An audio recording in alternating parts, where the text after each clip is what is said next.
sürede beri hedeftedir yani. Hem Amerika'nın hem İsrail'in daha doğrusu da genel anlamda da uluslararası güçlerin hedefindedir. Nasıl yapması gerektiğine ilişkin de somut bir planlamaları yoktu. Evet. Daha doğrusu askeri müdahaleyle İran'ın işte Irak gibi, Suriye gibi kısa zaman dilimi içerisinde çökertebilir mi, etkisiz hale getirebilir mi, rejimi değiştirebilir mi? Bu konularda çok düşünüldü, tartışıldı. Büyük ihtimalle buna uygun görmediler bunu. Yani bu stratejiyi. Yavaş yavaş, parça parça önce Suriye'yi, sonra Irak'ı ya da daha sonra Irak'ın mevcut olan halinin devam ettirilmesi, Suriye'nin düşürülmesi, Filistin sorunu kendine göre belli bir yaklaşım göstermesi, Hizbullah'ın tasfiye edilmesi, Hamas'ın tasfiye edilmesi, önce etrafındaki silahlı güçlerinin etkisiz hale getirdikten sonra İran merkezine doğru bir yönelimin olma ihtimalinin yüksek olduğuna ilişkin genel bir değerlendirme vardı. Hatta böyle çıktı da zaten yani. Evet. Yani Suriye var iken, Hamas var iken, Hizbullah var iken, o etrafında kendisinin Irak'taki o kesimler varken, yani silahlı gücü var iken İran'a saldırılması durumunda uluslararası düzeyde bazı tehlikelerin yol açabileceği düşüncesi de söz konusuydu. Bunlar vasıtasıyla Avrupa'nın merkezine yönelme, Amerika'nın merkezine yönelme gibi. O nedenle ertelendi yani. Önce etrafı temizlendi. Yol haritası artık bu konuda nettir diyebilirim yani. Onlar temizledikten sonra şimdi sıra şeye gelmiş. İran'ın merkezine gelmişti. İran'ın rejimine gelmişti. İran'ın ta kendisine gelmiştir. İsrail'in işte o bir haftalık 10 günlük ile yürütmüş olduğu savaş da gösterdi ki artık yavaş yavaş askeri anlamda bazı müdahaleler, yani askeri seçeneği de masaya kesinlikle indirildiği de ortaya çıktı. Fakat mevcut durumda Amerika her yere silahlı müdahalede bulunma, oranın liderlerini kaçırıp Amerika'ya götürme ya da İngiltere götürmenin bazı risklerinin olabileceğini düşünüldü. O zaman potansiyel olarak kitlelerin en çok ayaklanabileceği yerler neresidir? İşte İran'dır. O açıdan İran'ı bu bağlamda çökertmek istediğini diye düşünüyorum. Yani bizzat askeri müdahaleden ziyade daha çok içeride işte yapılan yürüyüşler, gösteriler, mesela Amerika çağrıda bulundu yani, dedi bütün kurumlarına el koyun yani. Ve aynı zamanda da İran'da tehdit etti. El konulan kurumlara dönük herhangi bir operasyon, kanlı bir yönelim olduğu olursa ben geliyorum dedi yani. Kavim atama biçiminde bir yaklaşım gösterdi. Yani onu alacak, onun yerine başka birisini koyacak. O nedenle biri de şu yani temkinlik de var. Yani şu kaygılar da taşıyor Amerika, İngiltere. Mevcut durumda gerçekten de kendilerine bağlı, onların politikasını İran'da sürdürebilecek ya da Orta Doğu geneline uyarlayabilecek, İsrail'e uyarlayabilecek bir alternatif var mı yok mu? Onu da şu an mevcut durumda düşünüyorlar. Yani belki liberal kesimler var, mevcut rejime dönük alternatif yaklaşımlar vardır ama Amerika'ya göre gerçekten çalışabilecekler midir? İngiltere'ye göre çalışabilecekler mi? İsrail'le iç içe ya da yan yana, işte diğer Arap ülkeler gibi yan yana gelip çalışma birlikte yürütebilecek mi? Orta Doğu'da bir düzen sağlayabilecek mi birlikte? O konuda bir kuşku var ki bence de kuşku var. Yani düşün ki... Bunu açık açık söylediler. Mesela şimdi daha çok İngiltere'nin yıkayıp, yağlayıp, pulladığı bu Şah'ın oğlu Pehlevi'yi bir alternatif olarak sunma iddiasının boşa çıktığı görüldü. Yani Trump mesela buna hiç yapmadı, olumlu bir bakış göstermedi. Örneğin bir alternatif olarak gözükmüyor. Keza 82-83 yıllarında da Pehlevi'nin CIA'de kazık attığı da biliniyor şu an zaten. Ya kazık atması ayrı da bu daha çok şimdi İran halkı eğer bu rejimi devirecekse, dolayısıyla Şah'ın oğlunun alıp getirilmesi, başlarına konulması onu da kabul etmezler. İşte bir alternatif bir oluşum da yok. Bu protestoların evet, buluştuğu o nedenle, bir yer de yok şu an. O nedenle temkinli davranıyorlar. O nedenle işte askeri seçenekten ziyade daha çok içeriden bir ayaklanmayla ya da ayaklanma silsilesiyle bunu devirmek çalışıyorlar. Çünkü alternatif olmadığı sürece herhangi bir devrim olduğunda ya da işte ayaklanmayla mevcut rejim yıkıldığında farklı güçler, aktörler de devreye girme ihtimalinin yüksek olduğunu diye düşünüyorlar. Kendilerinin istemediği.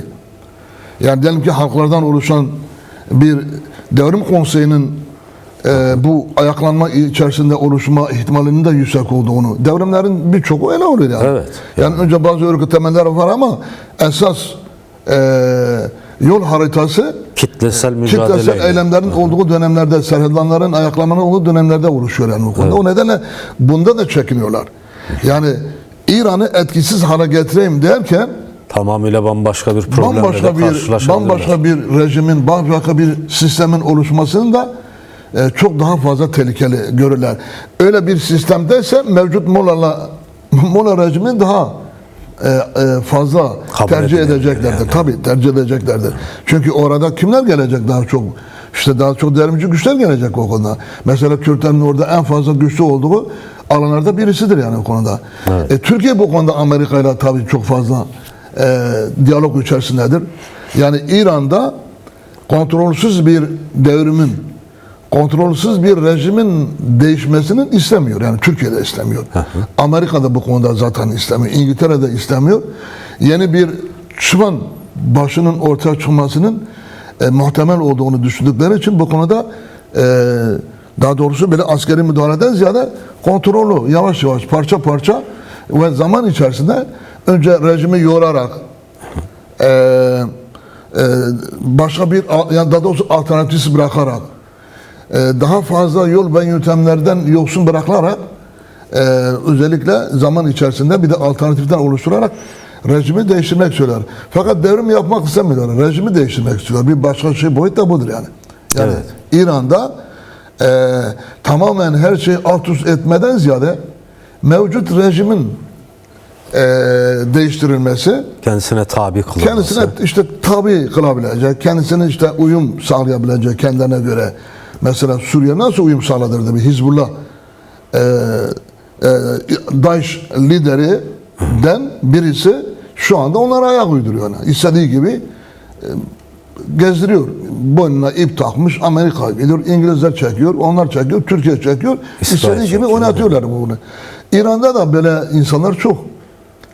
Amerika'da yaşayan, İngiltere, Fransa'da yaşayan kesimler çok. O nedenle Şah'ın oğlu olmaz ama. Niye olmaz? Ben halkın kabul edemeyeceği anlamda ben söylüyorum. Çünkü zaten onu kovdular. Evet. Yerinde bunlar geldiler. Yani diyelim ki Mollalar geldiler. 47 yıl sonra tekrar Şah rejiminin inşa edilmesi Türkiye, İran halkı açısından bir kurtuluş değildir. Yani Kabul edilebilir. kabul edilebilir durum değil. O açıdan bir özetle rejimi değiştirmek istiyorlar. Devrimi değil. Her şeyi alt üst etmekten ziyade daha çok mevcut rejimi kendine bağlı bir grubun yönetime gelerek teknokrat mı olabilir? Başka işte din insanları mı olabilir? Geçiş hükümeti açısından ben söylüyorum bunu. Geçiş hükümetini oluşturarak yani o rejim mevcut iktidardakiler istifa eder. Bu anlamda tasfiye olur. Onun yerine geçici bir hükümet kurulur. Geçici hükümet 1 yıl sonra, 2 yıl sonra altyapı çalışması bittikten sonra da göstermelik olarak da şeye giderler. Seçime gider. Seçime giderler o açıdan. Şu anda Suriye'de yapılmış olduğu gibi. Zaten Türkiye'de de bu konuda Amerika'da kesinlikle diyalog içindedir İran'la bağlı. Mesela Türkiye İran'ın kontrol dışı herhangi bir alt üst oluş durumunda Kürtlerin de orada Rojava'daki gibi güneydeki gibi ayrı bir oluşumun ortaya çıkma ihtimalinin yüksek olduğunu biliyor. Evet. Zaten onun için habire diyor ki PJAK'ın işte kendisini feshetmesi gerekiyor, silahsızlandırılması gerekiyor, şunu yapması gerekiyor, bunu yapması gerekiyor. En çok Türkiye'nin korkuttuğu bu. Bu nedenle mesela Amerika'yla en son görüşmeler Dışişleri Bakanı gittiğinde bunu özel olarak görüşülmüştür yani.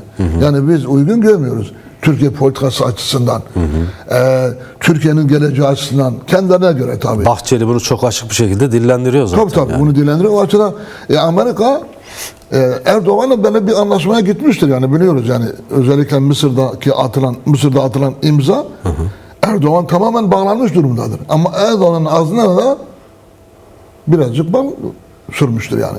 Bal kaşıkla vermemiştir yani. Sadece bu balın tadı nedir? Bağlamında bir tadımlık bir şey vermişler. Nedir o? Kürt sorunuyla ilgilidir. Rojava ile ilgilidir. İran'la ilgilidir. Mesela İran'da diyor ben seni desteklerim. Seninle birlikte olurum. İncelikli kullanır mı kullanmaz mı o ayrı bir var. Yani eğer bir askeri müdahale olursa. Bir ihtimalle onun da izin verirler. Ama ben İran'ın kendilerine göre parçalanması, bölünmesi ya daha doğrusu demokratik bir sistemin inşa edilmesini ben uygun görmüyorum diyor. Demokratik sistemin inşa edilmesi demek kimdir? İran'daki bütün halkların içerisinde yer alabileceği bir yönetimdir. Kürtler başta olmak üzere. Fakat Türkiye Halklar Cumhuriyeti yani. Türkiye diğerler için bir sorun çıkarmaz yani. Belucilerden tutalım, Azerilerden tutalım, o diğer Türkmenlere karışmaz. Hatta belki onları destekler. Eğer Kürtler olmamış olsaydı. Kendine bağlı bir alan oluştururdu. Fakat içinde Kürtler olunca Türkiye bu anlamda diğer herkesini reddeder. Dolayısıyla orada bir parçalanmanın kontrol dışı rejimin değiştirilmesinin kendisi açısından tehlikeli olarak görmüş ve bunu Trump'a da aktarmıştı yani bu konuda. Dışişleri Bakanı da her gittiğinde iki temel noktalarda zaten konuşuyor, tartışıyor yani. Bir İran'dır, iki Rojava'dır yani. Üç işte PKK'nın ve onunla bağlantı kendilerine göre bağlantı olan bütün oluşumların tasfiye edilmesine ilişkin yaklaşımdır. Bu konuda bence destek almıştır yani Amerika'dan. Yani Rojava'nın biraz sonra belki geçeriz ama işte İran'ın da çünkü İran Amerika'da istemiyor. Tamamen İran'ın kontrol dışı çıkarılması. Orada kontrol dışı bir devrim gibi bir şey olursa birçok silahlı örgüt de ortaya çıkar. Evet. Şii gruplar Irak'ta canlanır. Yani bölge daha da istikrarsızlaşır. Tabii bölge daha da kaosa dönüşür. Bu Amerika'nın işine de gelmez. Türkiye'nin işine de gelmez. İngiltere'nin işine de gelmez. O açıdan işte dün havada belki eğer şey olursa göstericilere dönük çok ciddi bir karşı durum ortaya çıkarsa katliam ve benzeri geniş çaplı anlamda zaten yine de yapılıyor da birkaç yeri vurabilir yani askeri alanları. Ama sistematik olarak kendi askeri gücünü kullanarak İran'ı düşürme gibi bir siyaseti mevcut durumda yok en azından. Ama İran'da şöyle bir şey söylemiş yani özellikle de Türkiye gibi yakın bölgesinde bulunan ülkelere yönelik olası bir saldırıda biz misilleme yaparız diye bir bildirimde de bulunmuş. Şimdi biz Haziran ayındaki o 12,5 günlük savaş diyorum ben 12,5 çünkü bir yarım gün daha sarktıydı. Evet. Orada şunu gördük ama yani İran'ın belki koordineli bir sistematik yapılanma içerisinde olmayan bir savunma sistemi yoktu. Yani delik deşik edildi. Hava sahası kevgire döndürüldü İsrail tarafından ama elinde etkili silahlar olduğunu da gördük. Yani İsrail'in özellikle Hayfa limanı gibi işte Mossad'ın merkezine yakın noktalar gibi ve bir nükleer tesisinin bulunduğu şimdi ismini hatırlamadığım yerlere yönelik gönderdiği bu hipersonik füzeler vardı. Yani sesten hızlı giden füzeler ki bunu daha önceden görüp engelleyebilecek bir demir kubbe falan yok yani böyle bir sistem yok.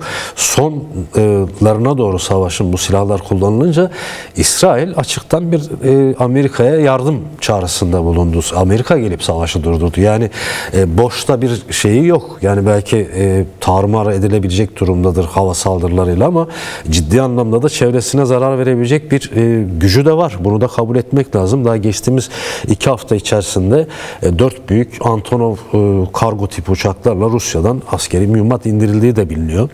Bunun görüntüleri de paylaşıldıydı. Şimdi burada İran şunu yapabilir mi diye bir soru soracağım. Çünkü şimdi 2000-2001 İkizkule saldırıları sonrasında bir doktrin geliştirildi. Neydi bu? Önleyici savaş doktrini. Savaş benim kapıma gelmeden ben savaşın olabileceği yere giderim diyen George W. Bush'un öncülüğünde geliştirilen bu doktrinde şer ekseni ilan edilen 3 ülke vardı. Irak, Suriye ve İran'dı.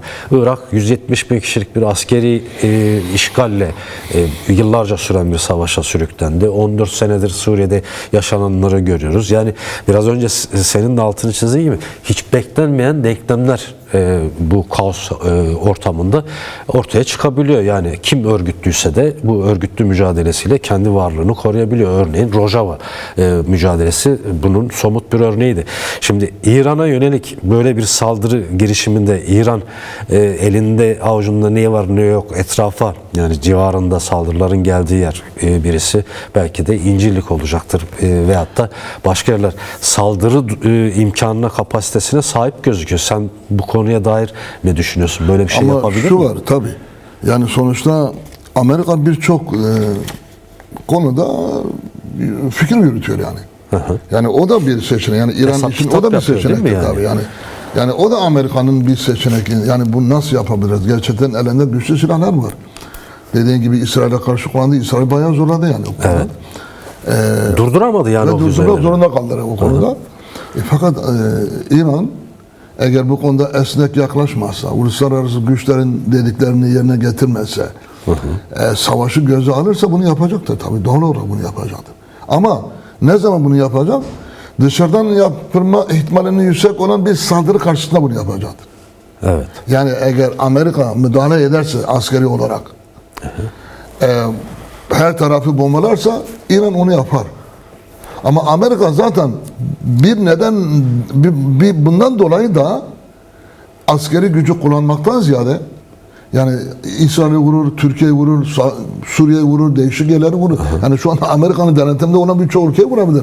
Katar başta olmak Tabii. üzere. Onun için zaten dışarıdan bir askeri müdahalenin riskli olabileceğini söylüyor. Yoksa başka riski ne olabilir yani? İki neden var yani. Bir, etrafı bombalama ihtimalinin yüksek olduğunu. İki de bir askeri müdahalenin durumunda kontrolden çıkama ihtimalinin yüksek olduğunu. Yani oradaki yapılacak bir saldırı karşısında kontrolden çıkacak, yönetim kimler oluşacak, artık orada kim güçlüyse onlar yönetim oluşturmuş olacak. Amerika, İngiltere falan şu bu değil.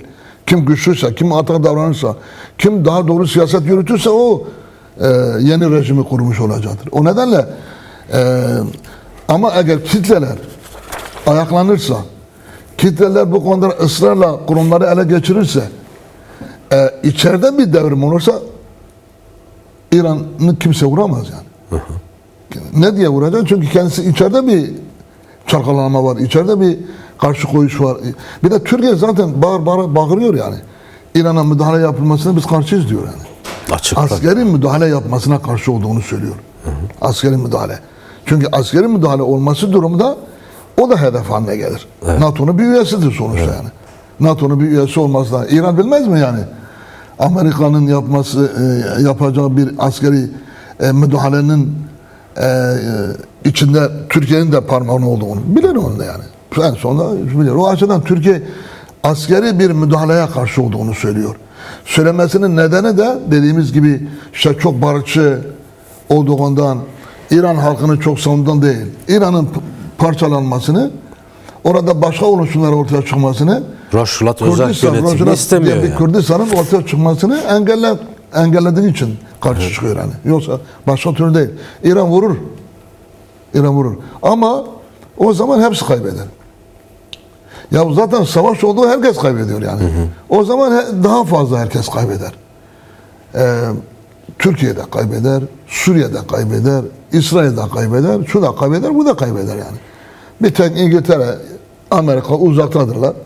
Çıkarları belki zedelenir, işbirliği içinde olan ülkeler, ama kendisi ülke olarak çok fazla ciddi bir şey var. Uçakları bulur, çoktur yani. Türkiye vurursa Amerika için ne anlam ifade eder ki? Türkiye rejimi değişirse yerine başka bir rejimi kuracak. Suriye rejimi giderse başka bir rejim koyar. İsrail'in yerine başka bir şey koyar. Yani Amerika ve İngiltere'nin dışında diğer ülkeler hepsi kaybeder. Orta Doğu ülkeleri başta olmak üzere. İngiltere ve Amerika'da zaten esas savaşı çıkaran, menfaati için nerede bir savaş varsa orada olan, menfaati için nerede savaş bitmesi gerekiyorsa, savaşların bitmesi gerekiyor, orada hemen bitirme durumu söz konusu. Yani her şey çıkarlar içindir yani. Mesela Trump diyor ya, siz barışacaksınız diyor, başka çareniz yok diyor. Ben diyor gelmişim diyor ki şey getireceğim, barışı getireceğim. O orada çünkü barış onun işine yarıyor. Yani. Başka yerde savaş çıkarıyor. Mesela Devlet başkanı kaçırıyor. işte diyelim ki devlet başkanı kaçırıyor. İşte Halep'teki operasyonlar, saldırı, katliam, bunlar hepsi Trump'ın Bilgisi dahilinde yeni olur. iktidar dönemindeki siyasetidir yani. İzlemesi gereken şey. Ben İran'la İsrail arasındaki savaşta da Trump hemen durdurdu. İsrail'in sanki durmuyormuş gibi bir hava yarattı. Trump da dedi ki sen 24 saat içerisinde etkisiyle alacaksın. Halbuki Netanyahu yardıma çağırdı yani. Hani altta dedi ki ya biz zor durumdayız. Sen böyle bir müdahalede bulun.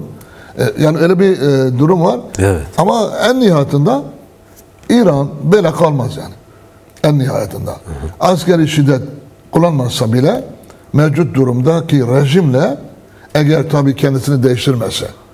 Hatta bu rejim mevcut durumda Amerika'yla belli bir temas içerisine girse bile Trump'ın bununla işbirliği içerisine girebileceğini çok fazla düşünmüyorum. Ki mesela